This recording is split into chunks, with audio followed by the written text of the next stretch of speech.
ప్రభాకర్ గురూజీకి ముందు యోగం ఉంది. గురూజీ అనే పదం నాకు వర్తించదు. మొట్టమొదటి అబ్జెక్ట్ చేసేది, నేను ఎవరికి గురువుని కాదు, ప్రస్తుతానికి నాకెవరూ శిష్యులు లేరు. అంచేత గురూజీ అనే పదాన్ని నేను Yogi Prabhakarji, I'm the practising that yoga, that's why Yogi Prabhakarji అంటుంటారు, పిలుస్తుంటారు. కాబట్టి ఆ పేరుని మీకు చెప్తాను. సో చాలామంది లౌకిక జీవనం గడిపే వాళ్ళ మాదిరే నాకు కూడా ఒక క్వశ్చన్, ఎలా ఉంటారు హిమాలయాల్లో ఈ వస్త్రధారణతో, ఆ చలిని తట్టుకుంటూ, ఆ సాధన? మీరు అన్నారు, మీరు గురూజీని కాదన్నారు, సాధకులే అని మీరు చెబుతున్నారు. సో సాధకులకి ఏ రోజుకి ఆ రోజు బోల్డ్ అని టెస్టులు ఉంటాయి. అది మిమ్మల్ని ఐడెంటిఫై చేసి తమ దగ్గరికి తెచ్చుకున్న గురువులు మీకు ఇచ్చే శిక్ష కావచ్చు, శిక్షణ కావచ్చు. అంటే శిక్షలో రాటి తేలితే శిక్షణ పూర్తవుతుంది కదా.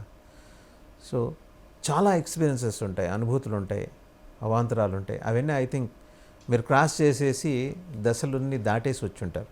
అండ్ మీ పరంపరలో మీరు సౌరయోగ సాధకులు, మీ పరంపరలో గృహస్థాశ్రమం ఉంటుంది.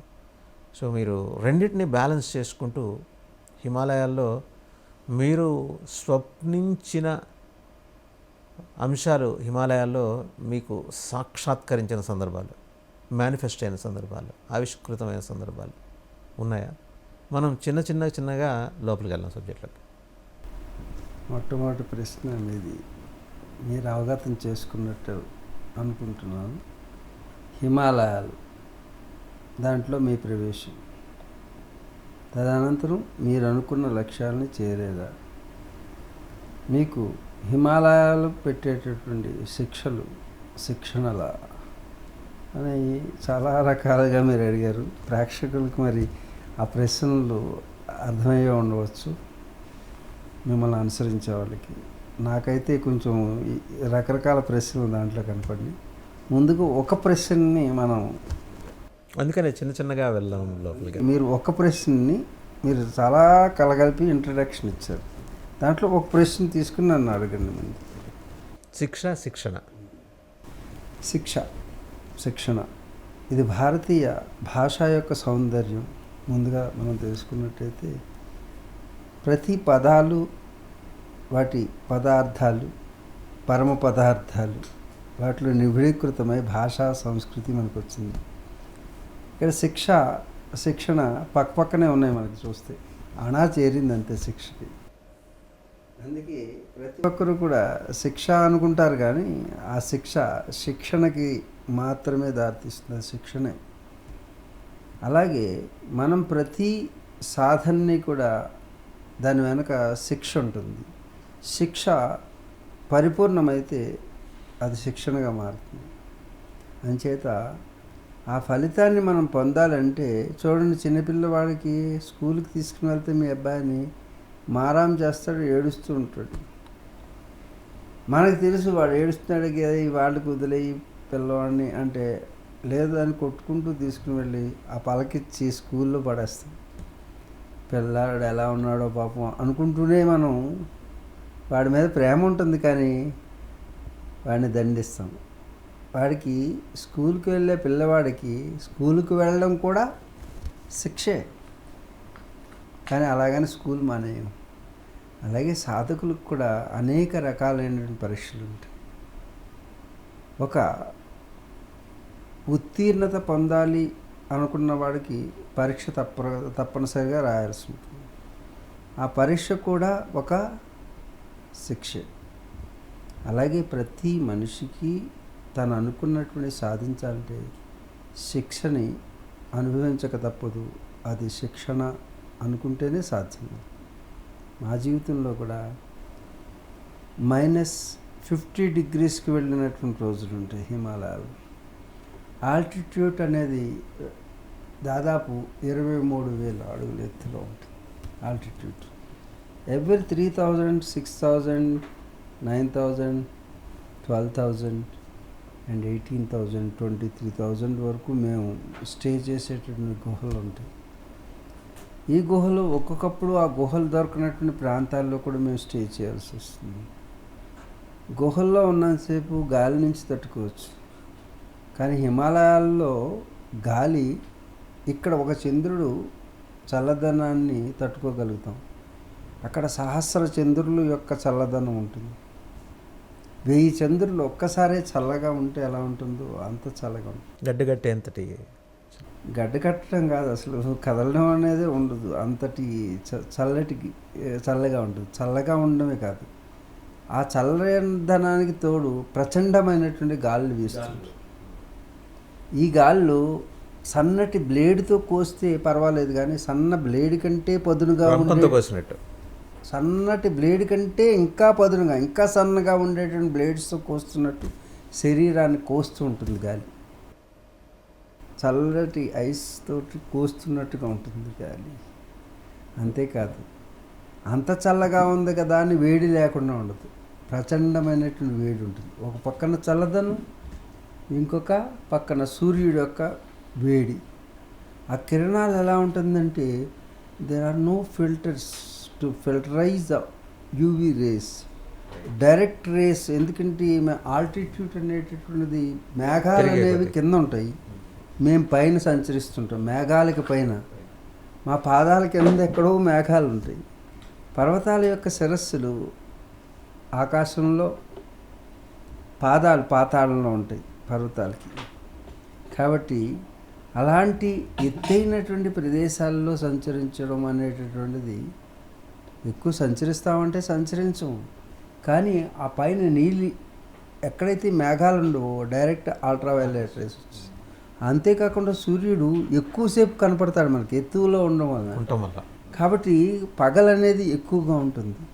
అంటే ఒక పక్కన చలి, ఒక పక్కన గాళ్ళు, ఒక పక్కన వేడి, ఒక పక్కన కింద నేల అంతా కూడా కీచడి బురదతోటి జారిపోతూ ఉండేటటువంటిది, కింద ఐస్ తోటి ఉండేటటువంటిది, పాదాలు ఫ్రాస్ట్ అయిపోయేటటువంటి స్థితిలో ఉండేటువంటి ఇవన్నీ పరీక్షల్ని దాటుకుంటేనే కానీ హిమాలయాలంటే మనం అనుకున్నట్టు it's not a resort point. చాలామంది అనుకుంటారు చల్లగా ఉంటుంది వెళ్ళిపోతాం మేము. ఈ మధ్యన ఎవరో చాలామంది అంటున్నారు హిమాలయాలకు వెళ్ళిపోదాం అనిపిస్తుందని. హిమాలయాలు అంత తేలిగ్గా రానివ్వదు ఎవరిని. కాబట్టి హిమాలయాలకు వెళ్ళడం అనేది, అనడం అనేది అనవచ్చేమో, కానీ అది మాత్రం ఆచరణలో సాధ్యం కాదు. ఇవన్నీ కూడా పంచభూతాలు శిక్షణ ఇస్తాయి మనకి. ఏంటి? పృథ్వీ, ఆపహ, తేజ, వాయుర్, ఆకాశమేవచ. ఈ పంచభూతాలు పరీక్షిస్తేనే హిమాలయాల్లో ఒక యోగిని ఉండనిస్తుంది. అంటే అక్కడ ఎంట్రీ కూడా ప్రీ డిటర్మిండే. అంత ఇది హిమాలయాల్లో అందరూ వెళ్ళిపోరండి. Those who are really selected by the higher player peoples, that means the Siddhashrama yogis. అలాంటి సెలెక్ట్ చేసుకోబడితేనే వెళ్ళగలుగుతాం. నేను వెళ్ళా, దే సెలెక్టెడ్ మీ మీన్స్ బయట లౌకిక ప్రపంచంలో స్టూడెంట్స్ మంచి స్కూల్స్, మంచి టీచర్స్ అని ఎత్తుక్కుంటూ వెళ్తారు. వెరాస్ మీ యోగా ప్రపంచంలో యోగులు అంటే మీకు పికప్ వాళ్ళే పికప్ చేసుకుంటారు. లైక్ అంటే ధర్మం వేరైనప్పటికీ బుద్ధిజంలో కూడా ఇదే ఫార్ములా అనుకుంటాను. లామాస్ కూడా ఇలాగే ఐడెంటిఫై చేసుకుంటారు. అంటే ఒక క్వెస్ట్, సెర్చ్ కూడా కాదు, ఇది క్వెస్ట్, శోధన. సో అలా నేను మిమ్మల్ని అడగలేను, కానీ మిమ్మల్ని కూడా ఒక సిద్ధయోగి, సిద్ధయోగ పురుషుడు ఆయన ఎవరో ఐడెంటిఫై చేసుకొని మిమ్మల్ని అక్కడికి పిలిపించుకొని ఉంటారని నేను అనుకుంటున్నాను. తప్పకుండా అండి. జన్మ అనేటటువంటిది కర్మ కారణం ఉచ్యతే. గత జన్మలో మనం సాధన చేసుకుంటేనే ఆ ధనం ఇప్పుడు ఉపయోగించుకోగలుగుతాం. ఎవరైనా స్కిల్ ఉన్న వాళ్ళని, ఏ స్కిల్ ఉంటే ఇప్పుడు మీరున్నారు, మీలో ఆ యాంకర్ స్కిల్ అంటే మీరు ఈ మీడియేటర్గా, ఈ కోఆర్డినేటర్గా మీరు పనిచేయగల స్కిల్ ఉన్నది కాబట్టి మిమ్మల్ని అక్కడ కూర్చోబెట్టారు. వారి కెమెరాని బాగా ఛాయాగ్రహణం చేయగలిగినటువంటి స్కిల్ ఉంది కాబట్టి అలా కూర్చో, అంటే వారిని సెలెక్ట్ చేసుకున్నారు ఆయా స్కిల్ని బట్టి. అలాగే ఒక యోగి నీవు కొంత సాధన చేసినట్టయితే, పరమయోగుల యొక్క అనుసంధానం నీకు లభిస్తే హిమాలయాల్లో నువ్వు స్టే అవ్వగలుగుతావు. కానీ నువ్వు హిమాలయాలు వెళితే తాత్కాలికంగా మాత్రమే అక్కడ ఉండగలుగుతావు. Their choice, not my choice. నా దగ్గర క్వాలిఫికేషన్ ఉన్నది కాబట్టి వాళ్ళు సెలెక్ట్ చేసుకుంటారు, వాళ్ళు నిర్దేశిస్తారు. మనం అనుకుంటే హిమాలయాలకు వెళ్తాం కానీ హిమాలయాలకు వెళ్తామో కానీ మహిమాలయాలకు వెళ్ళలేం. ఎగ్జాక్ట్లీ. హిమాలయాలు వేరు, మహిమాలయాలు. పెరిఫరల్గా ఉన్న ప్రపంచాన్ని మీరు చూసి రాగలరేమో కానీ అంతరాలయాల్లోకి వెళ్ళి చూసి రాలేరు. బయటకు కనపడే హిమాలయాలు అందరికీ కనపడతాయి కానీ మీరు నిలబడతారా లేదా తెలియదు.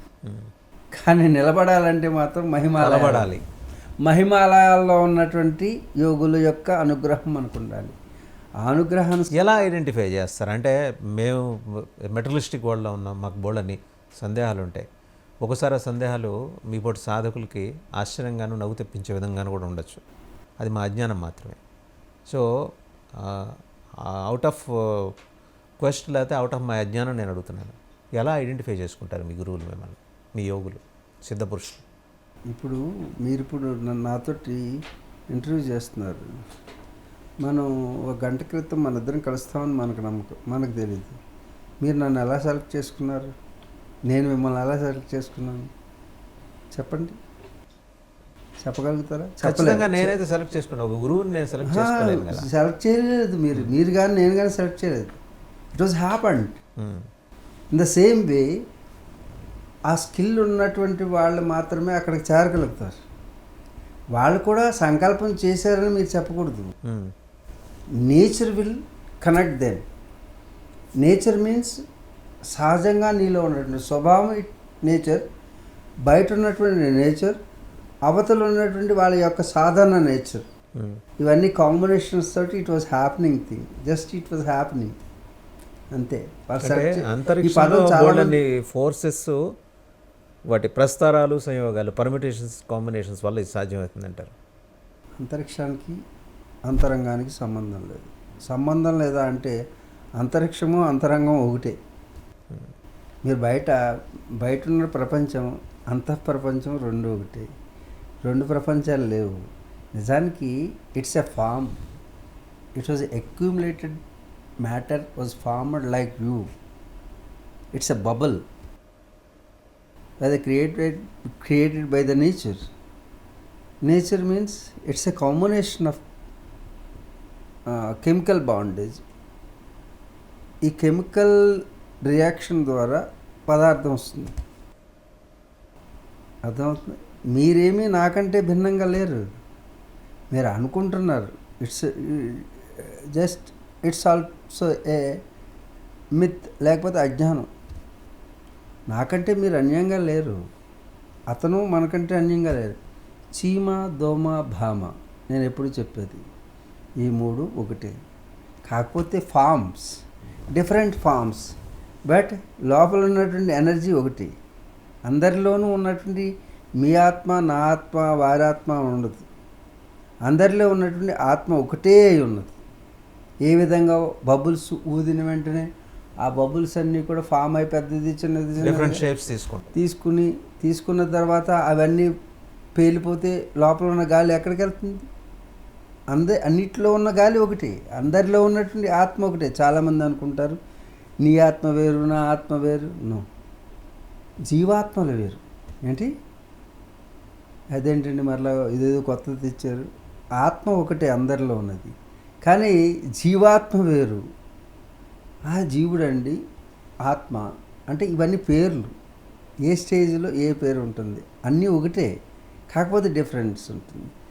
జీవుడు వేరు, ఆత్మ వేరు. అర్థమవుతుంది? ఆత్మ, జీవుడు తర్వాత ప్రాణం. ఏంటి ప్రాణం? మీ ప్రాణం పోయిందనుకోండి, ప్రాణం ఎప్పుడు పోదు నిజానికి. అర్థమైందా?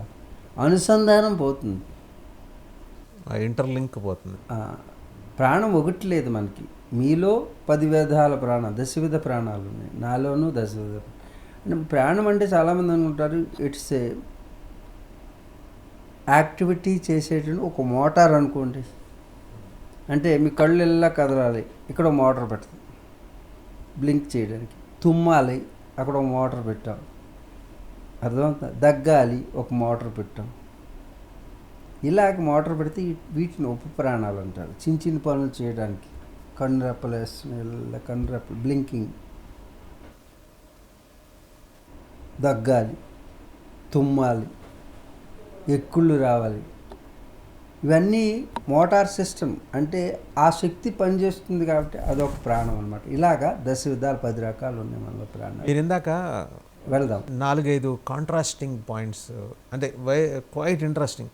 అంటే మేము లౌకికంలో ఉన్నాం కాబట్టి మా పరిమితి, జ్ఞానమైన అజ్ఞానమైన పరిమితి చాలా తక్కువ ఉంటుంది కాబట్టి వాటికి లోబడి ఉన్న ప్రశ్న మాత్రమే నేను మిమ్మల్ని అడుగుతున్నాను. మాకు రీచ్ ఉన్న ప్రశ్నలు ఇది కూడా గుర్తుంచుకోండి. ఖచ్చితంగా ఇది ఫర్దర్గా మళ్ళీ మనం కంటిన్యూ చేయాలి. వాళ్ళు ఇబ్బంది పడతారు. 23,000 అడుగుల ఎత్తులో మీరు సంచరించారు, -50 డిగ్రీల సెంటీగ్రేడ్. శరీరాన్ని బ్లేడ్ కన్నా సన్ననైన పరికరంతో కోసేస్తున్నట్టు ఆ కోతల శబ్దం కూడా ఆ గాలుల్లో కలిసి మీకు వినిపిస్తూ ఉంటుంది. అలాగే ఒకే పక్కన చంద్రుడిని సూర్యుడిని ఏక సమయంలో దర్శించే సందర్భాలు, మీరు మేఘాల పైన ఉంటారు కాబట్టి మీకు బోల్డ్ని ఎదురై ఉంటాయి. ఎప్పుడో మా బోటోళ్ళు ఏ అమర్నాథ్ యాత్రకి వెళ్ళినప్పుడో ఒక్కసారి దొరికిన ఆ అబ్బురమైన దృశ్యాన్ని కెమెరాలో క్లిక్ మరిమించుకొని తీరా అది కెమెరాలో కనిపించక, ప్రింట్లో రాక, ఏదో ఒక జ్ఞాపకంగానే ఉంచుకుంటాం. అలాంటి జ్ఞాపకాల దొంతరని మీరు మొత్తం అంతరిక్షంలో ఇలాగా మీ కళ్ళ ముందు ఆవిష్కృతం అవుతూ ఉంటే మీరు are going to a different world అని మేము అనుకుంటాం. బట్ ఆ వరల్డ్ ఏంటో మీకు తెలుసు. మీరు సాధకులు కాబట్టి నిర్దిష్టంగా మీకు అవతల ప్రపంచం ఏంటో తెలుసు. ఆ ప్రపంచంలో మీరు ఆశించిన మీ సిద్ధ పురుషులు, అంటే మీరు ఎవరి కోసమైతే, ఎవరి అనుగ్రహం కోసమైతే మీరు ఈ సాధన చేస్తున్నారో వాళ్ళ దర్శనం కూడా మీకు లభిస్తుంది. బయట ప్రపంచానికి ఇదంతా తెలియదు. ఎండ్ ఆఫ్ ద డే వాళ్ళ దర్శనం మీకు దొరుకుతుంది, వాళ్ళ అనుగ్రహం మీకు దొరుకుతుంది. మీ వల్ల ఈ ప్రపంచానికి ఏం దొరుకుతుంది అని హేతువాదులు అనుకునేవాళ్ళు ప్రశ్నిస్తుంటారు. అంటే వాళ్ళు నా అంత సరళంగా ప్రశ్నించరు. భాష మారుతుంది, పరుష పదజాలం వస్తుంటుంది. సమాధానాలు ఇవ్వని చాలామంది కారణంగా ఈ విద్య పరిహాసానికి గురవుతుంది. దీనికి మీ దగ్గర సమాధానం ఉందా? ఇప్పుడు వారికి ఉన్నటువంటి పరిమితమైనటువంటి జ్ఞానం ఏదైతే విస్తృతమైనటువంటి విశ్వజ్ఞానం అందనప్పుడు దాన్ని అజ్ఞానం అంటాం. అజ్ఞానానికి అరుపులు ఎక్కువ, విజ్ఞానానికి విశ్రామం ఎక్కువ. కాబట్టి తప్పకుండా వారికి తెలియనప్పుడు అరిచి అడగడం సహజం. తెలుసున్న వాడికి ప్రశాంతంగా ఉంటాడు. ఇప్పుడు ఒక పాము ఉన్నదనుకోండి, ఆ పాము గురించి బాగా తెలుసు అనుకోండి, పాములు పట్టేవాడికి పాము అంటే భయం ఉంటుంది. పాము గురించి తెలియని వాడికి గట్టిగా అరుస్తాడు, కేకలేస్తాడు, అవతల దాన్ని చంపేయాలని చూస్తాడు. పాము గురించి తెలుసున్నవాడు ఎప్పుడు కూడా దాన్ని చంపాలనుకో, పట్టుకుని దాన్ని సంరక్షించాలనుకుంటాడు. అలాగే ఒక యోగి జ్ఞానం తెలుసున్న వాడికి ఎవరికి హాని తలపెట్టాలనుకోడు, కానీ అజ్ఞాని అందరికీ హాని తలపెడతాడు. అందుకే సనాతన ధర్మంలో జ్ఞానం అనేది ప్రాధాన్యంగా సాగుతుంది. అదే సనాతన ధర్మం. జ్ఞానం ఎవరికైతే ఉంటుందో వాళ్ళు ఎవరికి హాని చేయలేరు. ఎవరైతే మిడిమిడి జ్ఞానం ఉంటుందో వాళ్ళకి తెలిసి తెలియని జ్ఞానం, అప్పుడే హాని కలుగుతుంది. అయితే మీరు అడిగిన ప్రశ్నలో హేతువాదులు, హేతువాదం అంటే ఏమిటి అసలు? హేతువాదులమని క్లెయిమ్ చేసుకునే వాళ్ళకి హేతువాదం అంటే ఏదో నిజంగా తెలియదు. హేతు అంటే ఉన్నదాన్ని గురించి తెలుసుకునేదాన్ని హేతు అంటారు. అంటే ఉన్నదాని గురించి తెలుసుకో. ఈ సృష్టి యావత్తు ఇలా ఉందండి, మీరు అలా ఉన్నారు, నేను ఇలా ఉన్నా, మీ ఆలోచన ఎలా ఉంది, నా ఆలోచన ఇలా ఉంది. వాళ్ళ ఆలోచన దేవుడు లేడంటారు, నా ఆలోచన దేవుడు ఉందంటారు. భిన్నమైనటువంటి ఆలోచన విధానం, భిన్నమైనటువంటి ఆకృతులు, భిన్నమైనటువంటి వ్యక్తులు, భిన్నమైనటువంటి మనస్తత్వాలు, భిన్నమైనటువంటి మనుషులు, భిన్నమైన ఆకృతులు ఉన్నాయి, వస్తువులు ఉన్నాయి. ఇది అన్నీ వేరువేరుగా ఉన్నాయి, అన్నీ ఒకలా లేవు. విభిన్నత్వంలో ఏకత్వాన్ని దర్శించడం అనేది జ్ఞానం. అంటే ఇప్పుడు నేను అన్నాను మీ ఆత్మ నా ఆత్మ ఒకటే, నేను వేరే నువ్వు వేరు అన్నావు అనుకో, వేరనేటువంటి భావన ఎప్పుడు వచ్చిందో అప్పుడు స్వార్థం మొదలవుతుంది. అంతా ఒకటే అనేటటువంటి భావన తీసుకొచ్చేది జ్ఞానం. అంటే ఈశా వాస్యం ఇదం సర్వం యత్కించ జగత్యాం జగత్తు, ఈ జగత్తులో ఉన్నటువంటిది ఏదైనా సరే సర్వం కల్విదం బ్రహ్మ, అన్నీ ఒకటే అయి ఉన్నాయి అని చెప్పేటటువంటి సంస్కృతి సనాతనమైంది. అంచేత దాన్ని ఒప్పుకుందామా, లేకపోతే మీ దేవుడు లేడు అనేటువంటి వాదనను ఒప్పుకుందామా? దేవుడు లేడంటే దేవుడు లేడు అనే పదం ఎందుకు వచ్చింది? దేవుడు అసలు లేకపోతే నువ్వు ఇంక లేడని చెప్పాల్సిందే ఉంది. అందుచేత దేవుడు ప్రస్తావన తీసుకురా. ఓకే, దేవుడు లేడు, అసలు దైవం అంటే నీకు తెలియలేదు కాబట్టి దైవం లేదంటున్నా. పోనీ ఆ హేతువాదని అడగండి ఎప్పుడైనా, మీకు మీరున్నారా అని అడగండి. కానీ ప్రశ్న, మీరున్నారా? మీరున్నారా? ఖచ్చితంగా ఉన్నారంటాడు. ఉన్నాను ఇదిగో అంటాడు. అయితే ఎలా ఉన్నారు మీరు అంటే 2 చేతులు, 2 కాళ్ళు, 2 కళ్ళు, 2 చెవులు, ఇదిగో ఇంత 6 అడుగుల ఎత్తులో నేను ఉన్నానని చెప్పాడు, ఈ కలర్లో ఉన్నానని చెప్పాడు, ఈ డ్రెస్ వేసుకు. ఇదే మనిషి కాసేపు నాక పోయాడు అంటారు. అప్పుడు నేనున్నానని అనగలడా? ఆ మనిషి చెప్పగలడా? చలనం లేని దేహం ఎలా ఉంటుంది? చలనం లేనిది కాదు, ఆయన పోయారని అందరూ అంటారు కదా. అంటే పోయింది ఎవరో, అది నీకు కనపడలా ఇప్పటి వరకు. నువ్వు చూడగలిగావా? ఎప్పుడు చూడలేదు, పోయినప్పుడు. అరే నిన్ను నువ్వు చూడలేని వాడు దేవుణ్ణి ఎలా చూడగలుగుతావు? నిన్ను చూడడమే నువ్వు నేర్చుకోలేదు, నువ్వెవరో తెలుసుకోవడానికి నువ్వు ప్రయత్నం చేయలేదు. శరీర మాధ్యం కలు ధర్మ సాధనమని సనాతన ధర్మం చెప్తుంది. It's an instrument to know your self. నిన్ను నువ్వు తెలుసుకోవడానికి ఇచ్చిన శరీరాన్ని నువ్వు నేను అనుకుంటున్నావు. ఏదో మీరు ఆఫీస్కి రావడానికి కానీ మీ ఆఫీస్ వాళ్ళు బెంజ్ కార్ ఇచ్చారండి, ఆ కారు నేను అనుకుని మీరు అనుకుంటాం. ఎంత ఎలా ఉండదు, హాస్యాస్పదము. ఈ శరీరం నేను అనుకుని జీవించేటటువంటి ఆ అజ్ఞానులకి ఏంటి ఆ జ్ఞానులకి మరి ఏం చెప్పాలో వారే ఆలోచించుకోవాలి.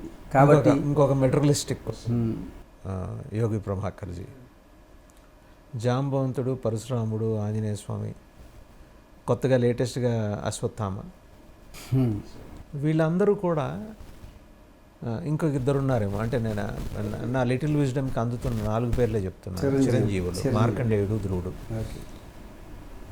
వీళ్ళందరూ హిమాలయాల్లో సంచరిస్తుంటారట కదా. నాబోటి వాళ్ళకుండే సందేహం ఏంటంటే, మీ బోటి సాధకులకి వారు ఏదో ఒక రూపంలో ఎప్పుడైనా తారసపట్టడం జరిగిందా? చిరంజీవులు అంటే ముందు అర్థం చేసుకోవాలి. చిరంజీవిలాగా సినిమా యాక్టర్ చిరంజీవిలాగా ఉండరు ఎవరు. చిరంజీవి అంటే చిరకాలము రంజింప చేసేటటువంటి వాడు చిరంజీవి. అంటే రంజింప చేయడం అంటే ఏంటంటే, ఈ లోకంలో ఉన్నటువంటి చెడ్డ ప్రభావం చూపించకుండా వాళ్ళు సంచరించడం ద్వారా మనకి ఈ లోకానికి కొన్ని విపత్తుల నుంచి రక్షణ ఏర్పాటు చేసేటువంటి ఒక అదృశ్య శక్తుల పేరు చిరంజీవి. అంతేగాని శరీరంతో తోకలా పెట్టుకొని ముసలి తోక అయిపోయిన తర్వాత ఆంజనేయుడు ఉన్నట్టుగా, అశ్వత్థామ గడ్డాలు అయి పెరిగిపోయి ముసలోడు అయిపోయి వణికిపోతూ అమితాబ్ బచ్చన్లా ఉన్నట్టుగా ఇలా ఉండరు. ఇది కథకు మాత్రం అవసరం కాబట్టి ఆ కథలో ఉన్నటువంటి కథగానే దర్శించండి. అంతేగాని అది నిజంగా ఉంటుందనేది ఒక భ్రమ, లేదా ఉన్నది అసలు లేకపోతే నకిలీ ఎక్కడి నుంచి వస్తుంది? ఏమిటి ఉందంటున్నారా లేదంటున్నారా అంటే, ఉన్నదానికి నకిలీ ఉన్నది. అంతేగాని ఉన్నది ఎప్పుడు అది కనిపించేది కాదు. ధర్మం అన్నామనుకో కనిపించదు, ఎక్స్పీరియన్స్ అవ్వచ్చు. ధర్మ అని పేరు పెట్టుకున్నది ఏదైతే ఉన్నదో వాడు కనపడతాడు. అలాగే చిరంజీవి అని పేరు పెట్టుకున్నవాడు చిరంజీవి కనపడతాడు, కానీ చిరంజీవత్వం అనేది కనపడదు. అది దర్శనం మాత్రం. ఏంటి? చూపు వేరు, దృష్టి వేరు, దర్శనం వేరు. అందుకు మీరు అనుకునే చూపు, కంటి చూపుతోటి కనిపించింది ఇది చిరంజీవులు. ఆ చిరంజీవులను చూడాలని సాహసం ఎవరూ చేయకూడదు, ఎందుకంటే అది అనుభవం మాత్రమే. ఒకవేళ మీరు కనుక అదేంటో మీకు ఇక్కడ స్వీట్ పేరేంది, ఏం స్వీట్ పేరు హైదరాబాద్లో, సికింద్రాబాద్లో? పుల్లారెడ్డి స్వీట్స్. ఇంకో స్వీట్ ఏదో ఉందంట, ఎమరాల్డ్ స్వీట్ అంట. వాటి పక్క వాళ్ళు ఇన్వైట్ చేశారు నిన్న. ఏది ఎవరైనా ఆయన పేరు విజయరామ్, ప్రకృతి వ్యవసాయం. ఆయన ఇన్వైట్ చేసి మీరు ఒకసారి అడుగు పెట్టండి అంటే అటు వెళ్ళాం. ఆ ఎమరాల్డ్ స్వీట్ అట అదేంటో మరి అక్కడ జనం ఎంతమందో పోటెత్తుంటారు. ఉన్నారు. ఆ ఎమరాల్డ్ స్వీట్ ఎలా ఉంటుందంటే గురుగారు మా స్వీట్ అని ఇచ్చాడు, నేను అంత కూడా తీసుకోలేదు. ఆ స్వీట్ ఎలా ఉంటుందంటే ఎలా ఉంటుంది, స్వీట్గా ఉంటుంది. ఎలా ఉంటుంది స్వీటు? ఏ స్వీట్ అయినా ఎలా ఉంటుంది, స్వీట్గా ఉంటుంది. స్వీట్ ఎలా ఉంటుందంటే, ఆ తీపి ఎలా ఉంటుందంటే, స్వీట్ ఆకృతిని కాదు నేను అడిగేది, తీపి ఎలా ఉంటుంది, తీయగానే ఉంటుంది, ఇంకంతకు మించి తీపి ఎలా ఉంటుంది. దాన్ని వీ కెనాట్ డిఫైన్. అలాగే దాన్ని అనుభవపూర్వకంగా తెలుసుకోవాల్సిందే కానీ ఎవరు మీరు అడిగినటువంటి ఆ 6 చిరంజీవులు. అంతేగాని సినిమాలో ఇప్పుడు కాదు, జనం గురించి, మనం మీ గురించి నా గురించి కాదు, మీరు విజ్ఞులే, మీరు తెలివైన వాళ్ళే, నేను కాదంటే. అంటే సాధకులు గురించి ఎదురుపడినప్పుడు దివ్య సాక్షాత్కారం పొందిన వాళ్ళు కాబట్టి మీరు ఎంతో మీ గురువులు వాంఛించి మిమ్మల్ని పిలిపించుకున్నారు కాబట్టి మీరు మీ సిద్ధపురుషుల్ని మీరు దర్శించినప్పుడు సిద్ధపురుషుల రూపంలో అయినా చిరంజీవులుగా ఎవరో ఒకళ్ళు మీ ముందు మేనిఫెస్ట్ అయ్యారా? ఇట్స్ అంటే మాకుండే క్వెస్ట్ అది. మెటరలిస్టిక్ వరల్డ్లో హోప్ ఐఎమ్ నాట్ రాంగ్. నేను తప్పు అడుగుతున్నాను అనుకోవట్లేదు, ఎందుకంటే అడగట్లేదు, మాకు లోపల ఆ క్వెస్ట్ ఉంటుంది. మీరు కాదు, కోట్లాది మంది అడుగుతున్న ప్రశ్న, వాళ్ళందరి ప్రతినిధిగా నేను అడుగుతున్నాను. Very humble question. మాకు తెలుసుకోవాలని, మీకు చూస్తే నా కళలో చూస్తే మీకు ఆ తెలుసుకోవాలన్న తృష్ణ మీకు కనిపించుంటుంది. తప్పకుండా ఐ కెన్ అండర్స్టాండ్. నాకు అటువంటి గొప్ప సిద్ధ పురుషుల్లో ఒక ఆకారంలాగా ఊహించుకొని ఒక నిలువెత్తు ఒక 40 అడుగులు ప్రమాణం మాది ఊహ కావచ్చు, కల్పన కావచ్చు, మా జ్ఞానం ఇంతే కావచ్చు కాక, బట్ దాంట్లో మేము ఒక దివ్యానుభూతిని మేము కోరుకుంటున్నప్పుడు అటువంటి అనుభూతి మీరు ఎక్స్పీరియన్స్ అయ్యారా? మీరు అన్నాళ్ళు అక్కడ హిమాలయాల్లో ఉన్నారు కదా అని ఒక ప్రశ్న ఉంటుంది నాకు. ఎప్పుడు కూడా సాధకుడు, ఒక సాధకుడు సెలెక్ట్ చేయబడినటువంటి సాధకుడు, వాడికి ఏ ఆశ ఉండదు, ఏ కోరిక ఉండదు. నాకు పలానా వ్యక్తి కనపడాలి, బాబాజీ కనపడాలి, అశ్వత్థామ కనపడాలి, ఆంజనేయుడు కనపడాలి. ఎందుకంటే తనకంటే భిన్నంగా వాళ్ళు లేరు, అందుకు ఎవరిని చూడాలనుకోరు. ఇవన్నీ కూడా మనల్ని అటువైపు మళ్లించడానికి శృతులలో ఉన్నటువంటి రహస్యాన్ని స్మృతులుగా వచ్చి, స్మృతులు పురాణాలుగా వచ్చి, పురాణాలు ఇతిహాసాలై వాటిని కథా వస్తువుల కింద తీసుకుని వచ్చి మనల్ని ఆ మార్గం వైపు మళ్లించడానికి. పిల్లల్ని చూడండి, చాక్లెట్ ఇస్తానంటే స్కూల్కి వెళ్తే చాక్లెట్ ఇస్తానంటే, నువ్వు ఫస్ట్ క్లాస్ తెచ్చుకుంటే నీకు మోటార్ బైక్ కొనిస్తానంటుంది. అంటే మోటార్ బైక్ తీసుకున్నానికి ఫస్ట్ క్లాస్ వస్తుందా? ఫస్ట్ క్లాస్ రావడానికి మోటార్ సైకిల్ ఉందా? అలా మనకి ఇవన్నీ కూడా పుక్కటి పురాణాలని కూడా అన్ను. పురాణాల్లో ఉన్నటువంటి ఐతిహాసిక కథలను ఏవైతే ఉన్నాయో అవి లేకపోతే మిమ్మల్ని ఎలా అట్రాక్ట్ చేస్తాయి? ఇవి అటువైపు మళ్ళించడానికి ఏదో ఒకటి కావాలి. అందుకు పురాణాలను తీసుకొచ్చారు. వేదంలో ఇవన్నీ ఉండవు మీకు. శృతుల్లో ఎలాంటి ప్రత్యక్షాలు అవడాలు, దేవత అనేది కంప్లీట్ వెట్టింగ్ చేసిన దేవతలు ఉండరు, మతాలు ఉండవు, కులాలు ఉండవు, ఏమి ఉండవు. వేదానికి ఏమి ఉండదు, సత్యం వద ధర్మంచార, రెండే విషయాలు, ఇంకేమీ లేదు. దాన్ని ఇంటర్ప్రిట్ చేయడానికి ఇన్ని లక్షల గ్రంథాలు వచ్చినాయి.